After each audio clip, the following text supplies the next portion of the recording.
Opa, e aí? Eu sou o narrador e também sou a consciência desse cara aí. O nome dele é Darlon e ele tem 18 anos. Nessas horas o Darlon deve estar se perguntando por que alguém assaltaria uma padaria às 8 horas da manhã. E também deve estar triste por ser tão mal desenhado. Mas isso não vem ao caso agora. Ele só queria comer seu pãozinho com manteiga e foi atrapalhado por esse cara. Então o Darlon, observando, percebe que a arma que o cara usa é de brinquedo. E aproveitando que o bandido está distraído, ele toma um impulso.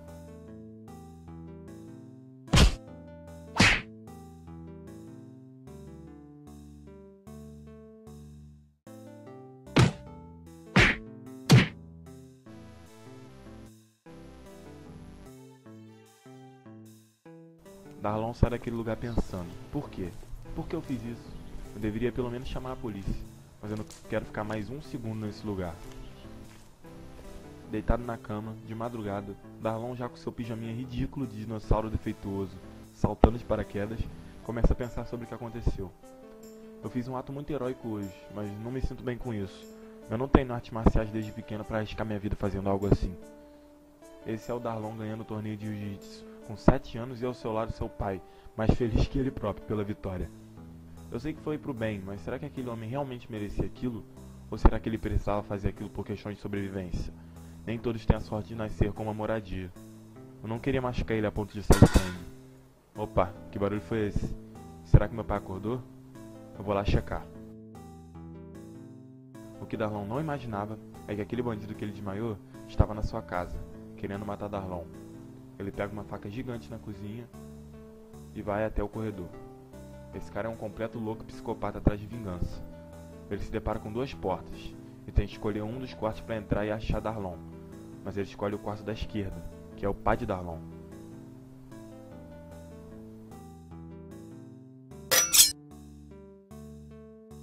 Em um ato de fúria e medo, Darlon esfaqueia no pescoço um homem de preto, em questão de segundos. Sem pensar, ele age para salvar seu pai. Darlon jamais esqueceria aquele dia. Ele matou uma pessoa. O homem foi levado ao hospital, mas não aguentou e faleceu. Esse peso ficará para sempre nas costas de Darlon.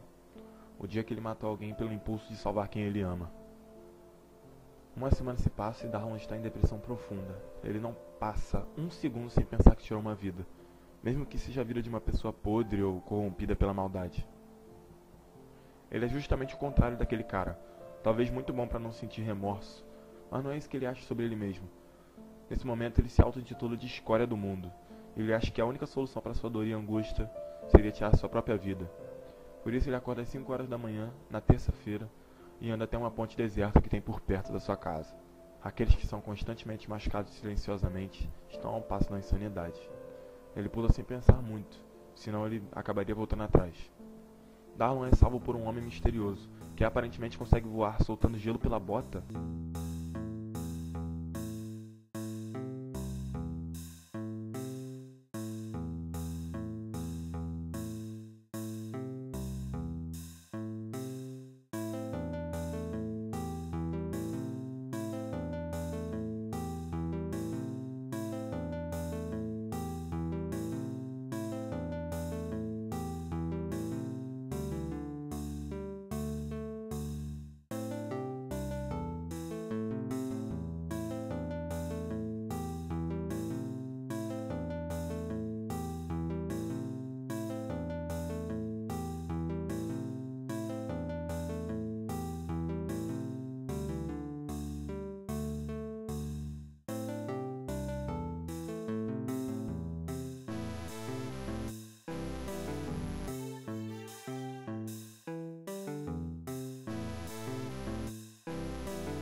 Darlon conhece Saruta, um cara que tem poderes de gelo, mas disse que explicaria o Darlon por que ele tem esses poderes no futuro. Então Darlon parte em direção à redenção na Montanha Dupla, pegando um trem como locomoção. Ele pede a Saruta que deixe ele resolver isso sozinho, mas o Saruta não conhece as habilidades de luta de Darlon e segue ele para ajudá-lo na sua jornada. Então Darlon pega um trem, 2 ônibus e anda por 10 km até chegar até a tal montanha.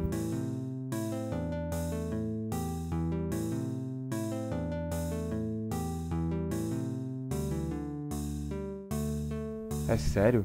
É fácil deduzir que o lado com anjos seja o lado do bem da montanha, e é pra lá que eu devo ir para ser perdoado.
Dessa vez eles vão pro lado esquerdo.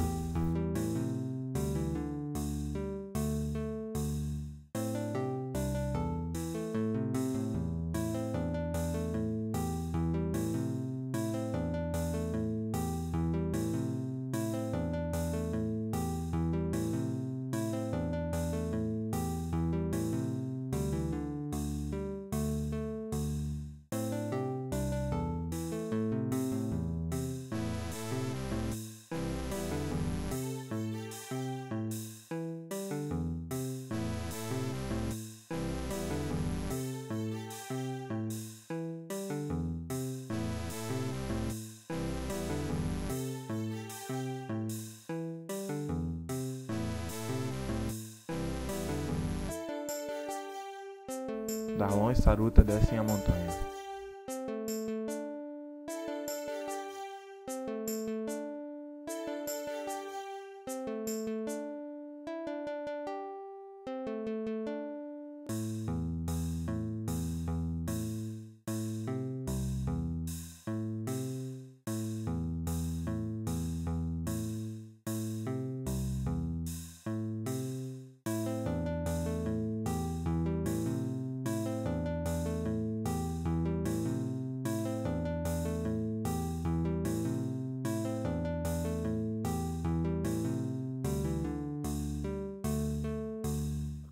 Saruta leva Darlon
Eu tenho a chance de acabar de uma vez por todas com aquele que transformou a minha vida em um inferno desde sempre. Mas o que o Darlon diria se ele estivesse aqui? Tanto ele quanto o Brolai diriam pra mim poupá-lo e deixar ele ir. Mas isso não adiantaria, ele voltaria e mataria mais gente do que ele matou hoje. E eu não posso correr esse risco. O ato de um herói agora seria poupá-lo. Mas tudo bem. Eu percebi que eu nunca fui um herói mesmo. Eu me afundei nas minhas próprias ilusões e no fim das contas eu não sabia mais se eu era um herói ou o vilão da história. Porque afinal de contas quem trouxe ela até aqui fui eu. Esse monstro sem profundidade que não escuta e só busca sangue. Eles não merecem isso. E é por isso que eu devo dar esse ponto final.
Saruta não aguentou a dor de tantas perdas e desabou de chorar ele mesmo.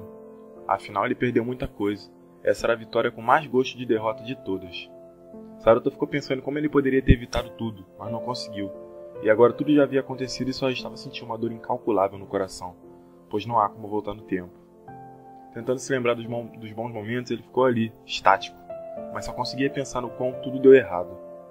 E pensando como ele se tornou alguém desprezível, mas não por querer. Talvez por necessidade. Porque a ideia de Saruta sempre foi fazer o bem, acima de tudo. Para ser totalmente diferente do seu pai. Mas se ele se olhasse no espelho agora mesmo, ele enxergaria seu próprio pai. Tudo porque ele não consegue parar de se culpar por ter tirado tantas vidas.